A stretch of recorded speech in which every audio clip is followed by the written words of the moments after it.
But we live in two things going on. You know, you basically got a financial system that's kind of ground to a halt, and there's many reasons why, but I would say, you know, primarily bad lending practices, particularly around housing, that got multiplied through a series of synthetic debt vehicles globally. And by the time it's all said and done, there will probably be somewhere between $1 and $2 trillion of real losses that lead to somewhere between $5 and $10 trillion of lending that comes out of the system, and that's a big number.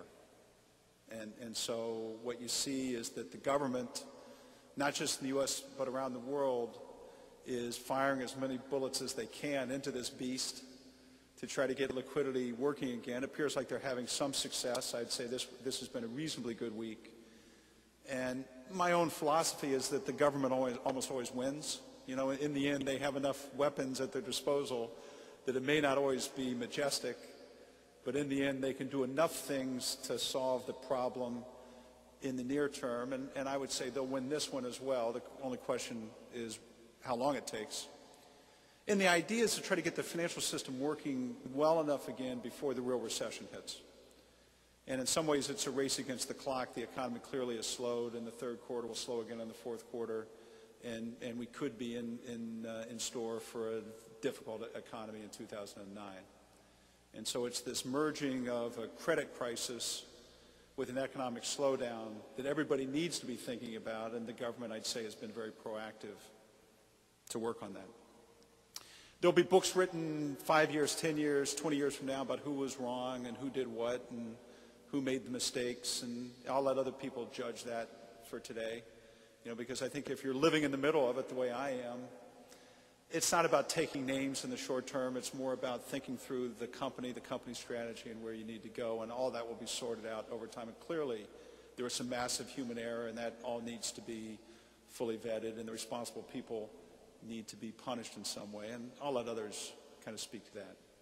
But with that as a backdrop, you know, I think the question for you as students and for me as a leader is, what is ethical behavior in the year 2008? In other words, what's my responsibility this year leading a company called GE? And I would say basically it's three things.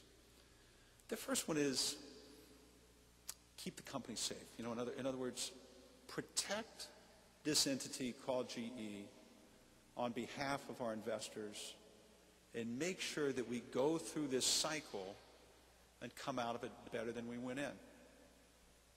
And for people running companies like GE, big companies that participate in financial services and industrial businesses, there's a lot going on. What I think about, you know, my first job as an ethical leader is to be a real professional, to make good decisions on behalf of the company. And I would say when you think about the importance of performance in your first job, which is to run the company successfully, in some way, shape, or form, most CEOs are thinking about their job in 3 or 4 areas. Firstly, keep the company safe. And by safe, I mean financially strong.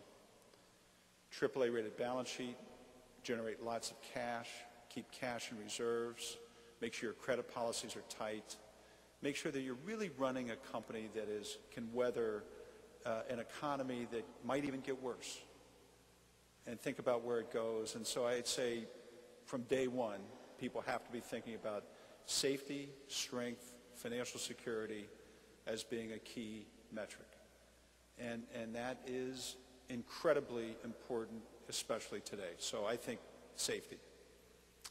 The second thing is really running the company with excellence, operational excellence. And today, well-managed companies have to be focused on cost. They have to be focused on cash.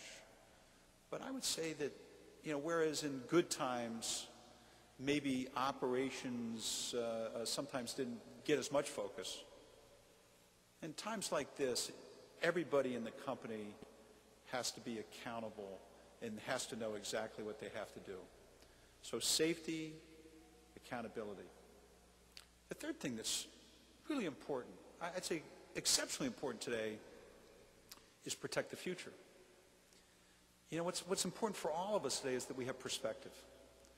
GE's a 130-year-old company. We're going to be around another 130 years.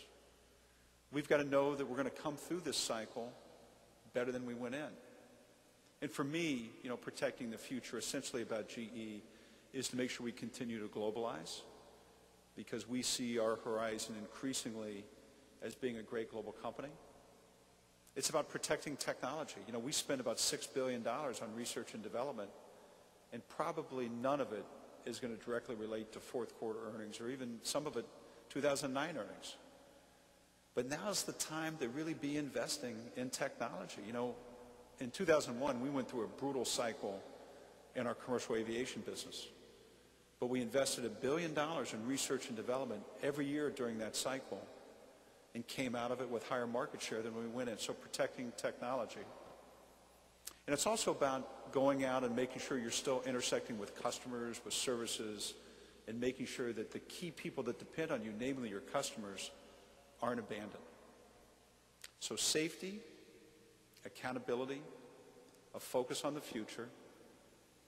And the fourth thing I would talk about that's really important in terms of running the company is a real focus on our people, protecting our people, our culture, the motivation, communication that really is important. So I believe ethical behavior in 2008, as always, starts first and foremost with a real sense of permanence, of excellence, of accountability, of safety, of making sure that the enterprise endures no matter how tough the situation becomes.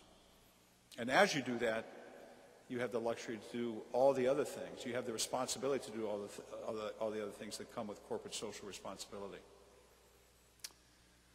The second part of my job in a time like this is to really lead, really motivate, and take good care of our GE team. We've got more than 300,000 people globally who wake up every day the same way I do and watch, of course, CNBC and read the Wall Street Journal, look at what's going on. And people are afraid. The people that work for companies today are afraid. They don't know exactly what the future is going to bring. And I think it is very important today that we make sure that we are absolutely over-communicating with our great teams. And what I think about vis-a-vis people today is first keeping things simple. Making sure that everybody inside GE knows exactly what their priorities are, knows what we're going to protect, knows what their role in it in very, very simple terms. The second thing, as I mentioned earlier, is making sure everybody knows what they're accountable for and what their responsibility is. The third thing is just personal presence. I haven't canceled any meetings since September 1st. What it means is you spend a lot more time working than maybe you'd like. But it's very important that the people inside the organization know that the leadership is present, is driving results, is there to communicate, and at a time like this, we over-communicate from the standpoint of what our employees see and what they feel. It's important to be transparent both inside the company and outside the company at a time like this. To, again, over-communicate, to let people know what's going on, to be anticipative in terms of what investors might want to see, but to be communicating with great transparency. But maybe the most important thing that I see inside GE is the importance of unity and the importance of hope. Now's a time when people want to be part of a team. 2006, 2005, 2007, when the economy was booming, maybe people didn't care that much about being on a team. And maybe people would come in and say, well, you know what, I can make more money in private equity or doing this or doing something else. I don't want to be on your team. Now people want to be on the team. The sense of unity, the sense of belonging, the sense of brand today with people is incredibly important and something we drive. But equally to that sense of unity is a sense of hope, that the future is going to be better than the past, that we've got a plan, that we're going to persevere, that we're going to come out better. And people want to be touched, they want to believe, they want to be communicated with. And so I would say my second responsibility in a time like this is to the team.